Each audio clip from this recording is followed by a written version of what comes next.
Il y a des noms qui restent en tête. Cela peut venir de la famille, d'une célébrité ou même d'un personnage historique. Celui de Conlon me restera à vie lorsque j'ai vu pour la première fois Au nom du père, qui s'inspire directement de l'autobiographie de Jerry Conlon.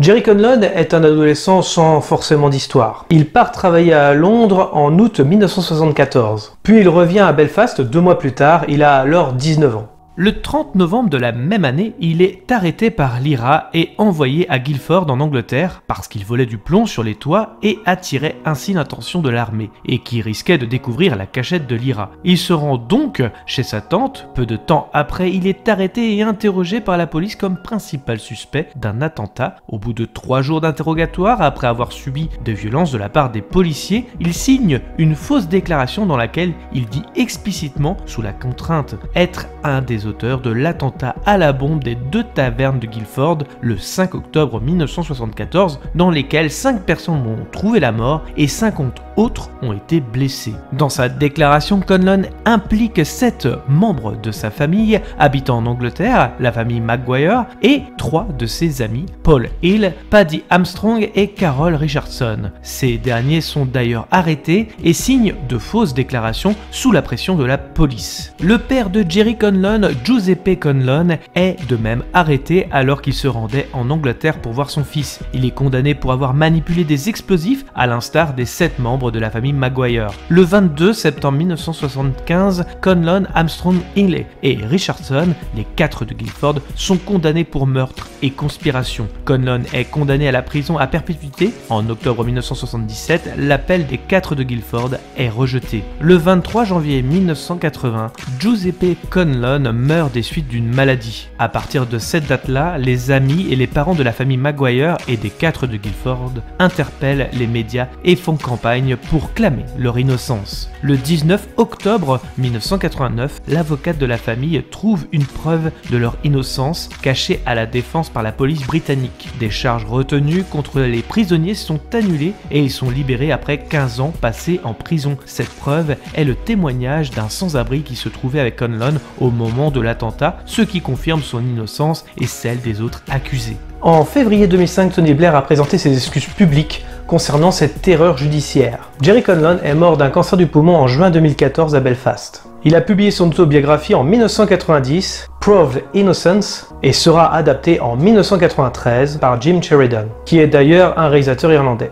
En 1989, il entame une filmographie fortement ancrée dans l'histoire de son pays. My Left Foot, qui relate la vie du peintre et écrivain paralytique Christy Brown, impose le comédien Daniel Day-Lewis et redonne du sang neuf au cinéma irlandais. Le film est notamment récompensé aux Oscars, nomination dans les catégories meilleur film, meilleur réalisateur et meilleur scénario, Oscar du meilleur acteur pour Daniel Day-Lewis et Oscar de la meilleure actrice dans un second rôle pour Brenda Fricker. Un an plus tard, Sheridan réalise The Field, drame traitant du combat d'un incarné par Richard Harris face à des promoteurs immobiliers. Le réalisateur continuera avec son acteur fétiche avec le film qui nous intéresse aujourd'hui. Il poursuit sa collaboration avec l'acteur en 1997 avec The Boxer, histoire tragique d'un boxeur déchu sur fond de conflit irlandais. Avec Curtis 50 Cent Jackson comme acteur principal, il tourne le film Réussir ou Mourir en 2004, biopic s'inspirant de la vie du rappeur. C'est Bono, le chanteur de U2, qui favorise la rencontre entre les deux. 2 ans plus tard, et le réalisateur réalisateur réunit Tobey Maguire, Jack Gyllenhaal et Natalie Portman pour jouer dans le drame Brother. Le film présente le rapport complexe entre deux frères très différents ainsi que le traumatisme vécu par l'un d'entre eux après son engagement en Afghanistan. En 2010, il s'attaque à la réalisation du thriller Dream House avec Daniel Craig, Naomi Watts et Rachel Weisz.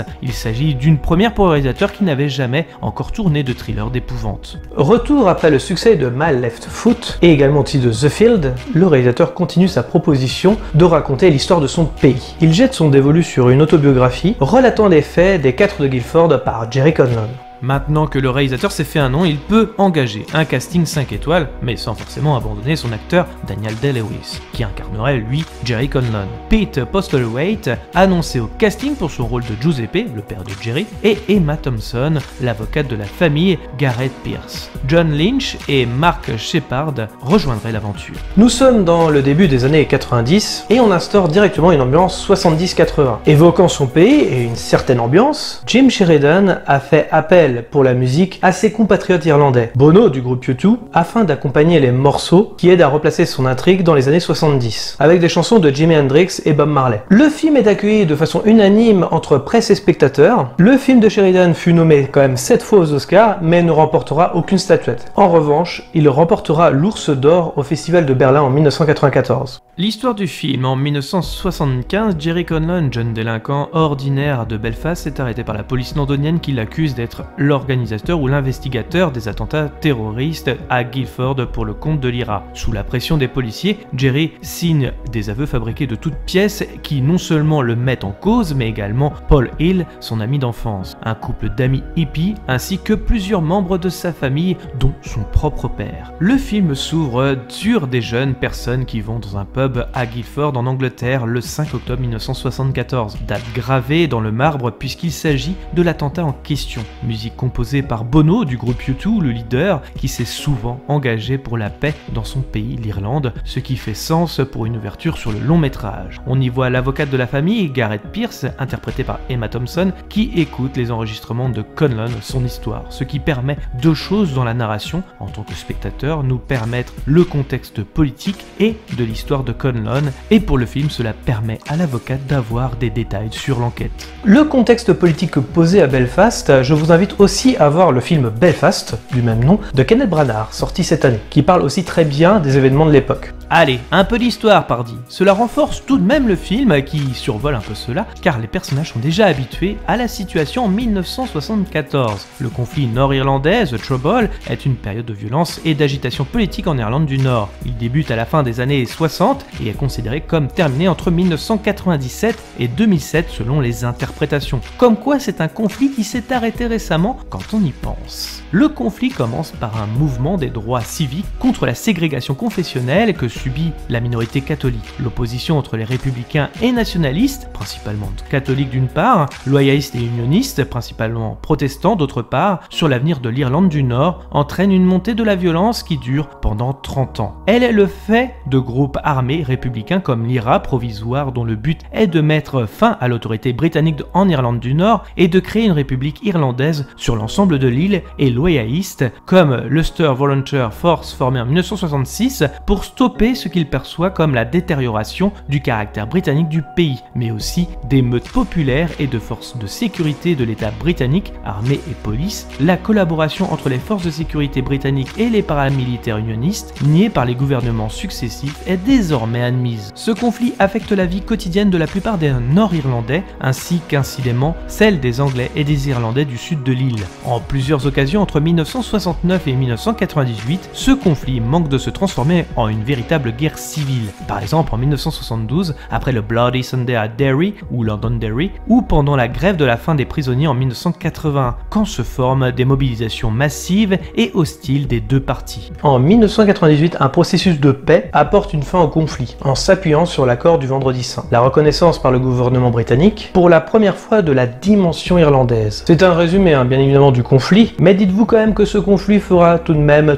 3526 morts, dont 1850 52 seront des civils. Revenons donc sur le film. Suite à un malentendu, si on peut appeler ça comme ça, l'armée prend Conlon pour un tireur, car celui-ci fait le con sur le toit, tout en pillant un peu de ferraille au passage. Cela permet de voir les tensions assez palpables du conflit irlandais. Une émeute éclate forcément. Entrée du père de Conlon, interprété par Pete Postlethwaite, Giuseppe, qui essaye de convaincre un Irlandais que son fils ne volera plus. Forcément, les conflits familiaux sont assez légion entre Jerry et Giuseppe. L'un refuse d'être dans le droit chemin, et le père passant son temps à protéger son fils. Discussion entre un père et son fils sur l'avenir, et il donne des conseils à son fils avant que celui-ci monte dans le bateau. Il revoit un de ses amis d'enfance, Paul Hill, interprété par John Lynch, où il fera une référence anachronique à James Bond, Permis de tuer de 1989, alors que l'action se déroule en 1974, sûrement du fait que le livre de Conlon est sorti en 1990. Les deux amis vont à Londres, ils devraient normalement habiter avec la tante, mais plusieurs rencontres vont faire qu'il n'habitera pas du tout avec elle. Les années 70, libération sexuelle, punk et forcément drogue vont faire que Jerry va habiter avec des hippies de l'époque, dans une demeure disons délabrée. Paddy Armstrong, interprété par Mark Shepard, fait partie de la bande et ami également d'enfance de Conlon. Ils se font passer pour des végétariens car le groupe l'est malgré leurs mensonges et vont tout de même voir la tante où il indique avec mensonge et tact qu'ils vont former un groupe de rock et qu'ils vivent à une adresse bidon. Un passage de Londres en mode hippie 70 et liberté totale où une certaine personne semble être jalouse. Pendant que les jeunes vivent leur meilleure vie, une bombe se fait entendre. Giuseppe appelle son fils car sans nouvelles depuis 6 semaines et surtout avec les nombreux attentats à la bombe de Londres, forcément il a des raisons d'être inquiet. Le hippie un peu jaloux du groupe commence à être raciste envers les Irlandais concernant les bombes et Jerry et Paul décident de partir vu les tensions. En parallèle, on voit le groupe extrémiste travailler sur une bombe. Jerry et Paul tombent sur Charlie, un SDF du coin, et Irlandais également. Attentat du début explose, Jerry et Paul errent dans les rues à ce moment-là où ils trouvent un portefeuille avec des clés du logement à côté. Ils décident d'y entrer pour voir si de l'argent s'y trouve. Vu qu'ils ont pu un rond, et d'ailleurs c'est ce qu'ils vont trouver. Alors qu'il s'achète beaucoup de choses, vêtements improbables, et retourne un peu en Irlande voir sa famille, il donne des cadeaux et de l'argent durement volé. À ce moment-là, un des hippies, celui qu'on voyait un peu jaloux au début, va voir la police londonienne et donne quelques informations fausses, comme celle de Jerry, parlait souvent de l'IRA, en disant que Conlon est parti avec beaucoup d'argent, étonnamment gagné. Une loi est adoptée qui permet de garder une personne accusée de terrorisme pendant plus de 7 jours. Jerry Conlon est arrêté au matin à Belfast par l'armée, il est rapatrié à Londres, sa famille s'inquiète grandement en se posant la question de l'argent. Durant 7 jours, Jerry Conlon sera interrogé, torturé, violenté afin d'obtenir des aveux complets sur l'attentat de Guildford. On lui indique être accusé de l'attentat. Giuseppe décide d'aller à Londres pour faire innocenter son fils. On indique qu'Annie serait celle qui a construit la bombe, la tante de Jerry, ce qui paraît insensé. Carol Richardson, Paul Hill et Patrick Armstrong subissent les mêmes interrogatoires, dévoilant les photos des victimes. Les accusés pleurent, crient et clament leur innocence. Les techniques des policiers sont douteuses en indiquant à chacun que quelqu'un a parlé pour les faire craquer. Jerry donne son alibi, à savoir un SDF, Charlie Burke, le nom et prénom est donné. Paul Hill, sous la pression, voit Jerry en indiquant qu'il l'a soulagé de sa conscience et d'en faire autant. Les flics donnent la déposition de Paul à Jerry afin qu'il fasse de même. Giuseppe est chez sa tante en attendant, mais les flics débarquent et emmènent tout le monde dans le cadre de la loi antiterroriste. Le flic tente une dernière manœuvre pour faire craquer Jerry en lui disant qu'il va descendre son père. Jerry s'énerve contre le flic, le chef de la police essaye de convaincre de signer les aveux complets, Jerry signe sous la pression, le document totalement lessivé. Paul indique à Jerry en hurlant qu'il n'a pas eu le choix, Jerry est incarcéré dans une prison en attendant son procès, une bonne humiliation totale. Jerry entrant dans une cellule, une voix familière et voit son père dans la prison également. L'horreur continue pour Jerry. Giuseppe sera dans la même cellule et indique qu'ils comparaîtront ensemble pour complicité au tribunal. La conversation entre Giuseppe et Jerry est tendue, mais son père le calme, quoi qu'il arrive. Giuseppe et Jerry vont au parloir et ils peuvent voir leur famille. La mère essaye de comprendre les aveux de son fils. Giuseppe défend son fils et indique que, de toute façon, ils n'ont rien à voir et rien contre Giuseppe. Les traces de nitro ont été décelées par un soi-disant spécialiste sur toute la famille Maguire, la tante de Jerry. C'est le moment du tribunal pour les accusés de Guilford. Giuseppe se veut rassurant pour toute la famille accusée de cet attentat. Nous avons les 4 de Guilford avec 11 chefs d'accusation. Les 7 autres prévenus sont accusés de fabrication de bombes et membres d'un réseau terroriste. Premier témoin, le chef de la police qui indique qu'il a les dépositions signées des 4 personnes qui ont admis avoir posé les bombes. La défense indique que les aveux ont été commis par la violence. Le chef de la police ment sous serment, bien évidemment, en indiquant qu'ils n'ont jamais été violentés. Les preuves inventées pleuvent tout au long du procès. Jerry passe à la barre et donne son alibi et donne des détails sur les policiers qui l'ont violenté. L'avocat démontre que Jerry n'est pas honnête car il a volé une prostituée d'où venait l'argent. Giuseppe donne des leçons de morale à Jerry mais voit que son fils n'est pas un menteur. Paul est à la barre et indique les conditions dans lesquelles ils ont avoué. Flingue dans la bouche, leur avocat fait ce qu'il peut pour prouver leur innocence. La mise en scène est bien travaillée avant que le verdict tombe. On sait déjà qu'ils sont foutus avec le cadrage de cette trousse de soins. Le mot coupable est donné et le public semble soulagé. La mère de Jerry est effondrée. Les sentences sont données. Jerry se lève et prend perpétuité. Paul Hill perpétuité. La tante 14 ans de prison. Giuseppe 12 ans de prison. Carole 30 ans. Paddy 30 ans. Les cris de Carole sont les plus probants et entrons de Jerry. Procès insensé et tellement honteux qu'il est difficile d'y croire même après la sentence.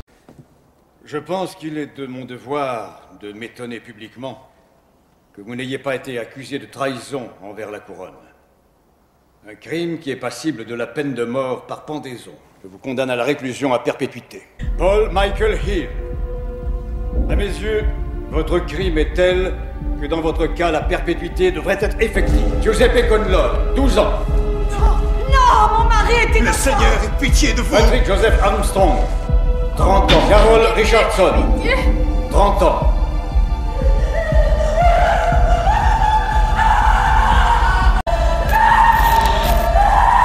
Garrett, avocat des parties civiles, croit en la version de Jerry et elle enquête sur le VSDF qui, soi-disant, n'existerait pas selon la police. Jerry et Giuseppe sont envoyés dans une prison haute sécurité avec les plus grands criminels d'Angleterre. Ils partageront leurs cellules, Giuseppe se bat pour sa liberté, Jerry ne croit plus en la justice. Joe McAndrew, interprété par Don Baker, se donne à la police en indiquant que toutes les bombes qu'il a posées, ainsi que celles de Guilford, il indique en plus de la police qu'ils ont envoyé des innocents en prison.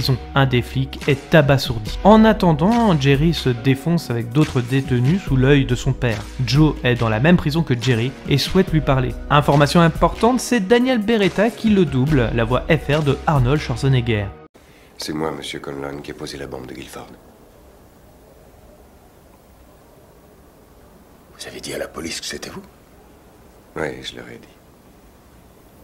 Joe, c'est pas un rigolo dans la prison et laisse entendre qu'il a peur de rien. Au parloir, Giuseppe donne des nouvelles à ses enfants. Joe voit Jerry et Giuseppe pour leur indiquer que c'est lui l'auteur des attentats et que la police est au courant. Giuseppe indique que c'est une ordure forcément. La police ne fera malheureusement rien et un des flics retourne à Belfast plein de culpabilité. Joe et Jerry se rapprochent politiquement en prison. Grâce à cela, ils sont respectés dans la prison et quelques missions révolutionnaires sont organisées. Une campagne qui sera mise à la télé avec des grand panneau « Conlon est innocent », la brigade anti-émeute interviendra et affaiblira Giuseppe sous la violence dans cette même prison. Garrett intervient dans la prison et c'est là que Jerry fera sa connaissance. Elle veut voir Giuseppe, mais il ne peut pas descendre les marches et a des problèmes aux poumons. Il a du mal à parler. Garrett s'entretiendra donc avec Jerry. Il lui indique de ne pas donner de faux espoirs à son père. La santé de Giuseppe se dégrade, on sent qu'il est très apprécié par les gardes, même par le chef de la brigade.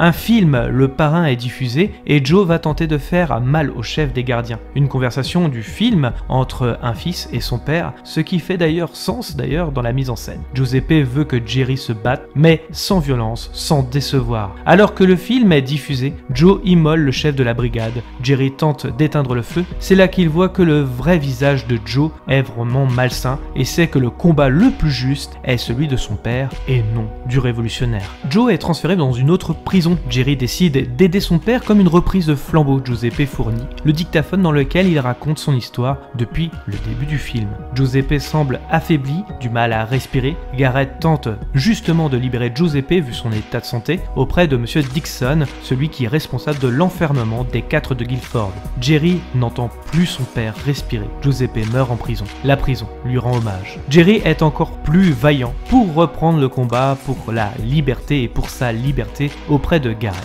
Par là, Conlon change de coupe de cheveux, se muscle et se rend fort physiquement et psychologiquement. Garrett obtient une ordonnance pour avoir accès au dossier, mais Dixon veille au grain. Conlon est transféré en Écosse, histoire de ralentir l'enquête de Garrett. Mais ce sera de courte durée puisque Conlon retrouve sa prison. Garrett étudie le dossier, l'absence de son père prend le dessus, c'est presque pour lui qu'il combat ce système, pour la justice. De quoi péter un câble, sans lui, même les gardes ont de la compassion pour lui. Un des gardes des dossiers que doit étudier Garrett est malade. Grâce au remplaçant, Garrett obtient le dossier manquant de Conlon. Elle récupère toutes les preuves qu'il manquait. Jerry est en colère face à cette injustice. Un nouveau procès va avoir lieu avec toutes ces nouvelles preuves. Monsieur Dixon est de nouveau appelé à la barre. 15 ans de prison sont passés depuis et Dixon sont en face de lui. Une grande photo du SDF est montrée pour dire que les 4 de Guilford sont innocents. Tom Wilkinson, qui joue l'avocat de la défense, face à une Emma Thompson déchaînée, c'est un pur plaisir.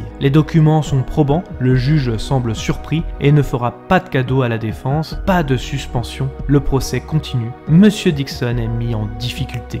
Ici, ce n'est pas que la police, mais aussi le gouvernement britannique qui sera mis en cause dans cette affaire. Un non-lieu est prononcé pour les 4 de Guilford et les 7 autres également. Tous sortiront libres. Il convient ici de prononcer le non-lieu. Mon mari était innocent, il est mort en prison. Sa Majesté à Paul Hill, il convient ici de prononcer le non-lieu. Dans le procès qui oppose Sa Majesté à Carol Richardson, il convient ici de prononcer le non-lieu.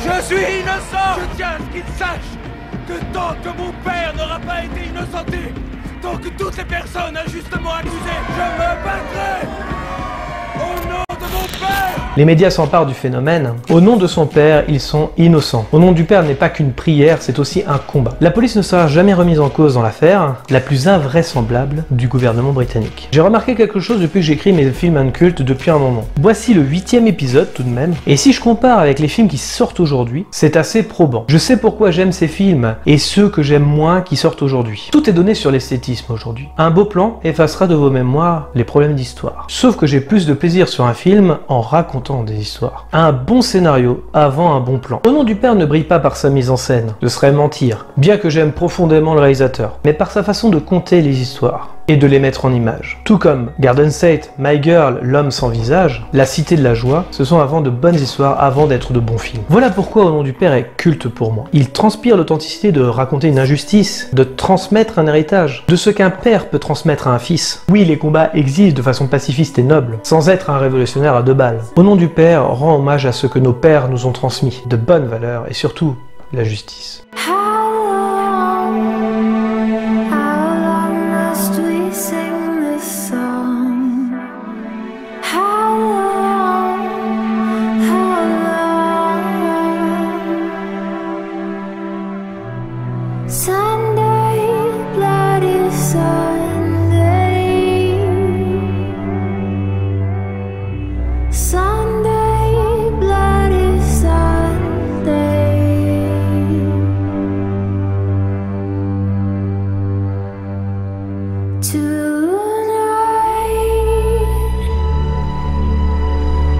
Merci à tous d'avoir regardé cette vidéo, je précise encore qu'il ne s'agit que d'un avis et non d'une pensée unique. Pensez à liker, commenter, mettre un pouce bleu et d'activer la cloche pour ne rien rater. Nous sommes disponibles également sur les réseaux sociaux Facebook, Twitter, Instagram.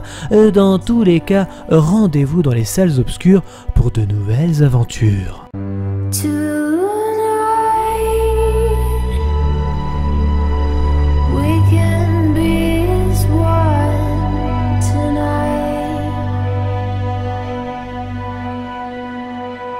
And the battle's just begun.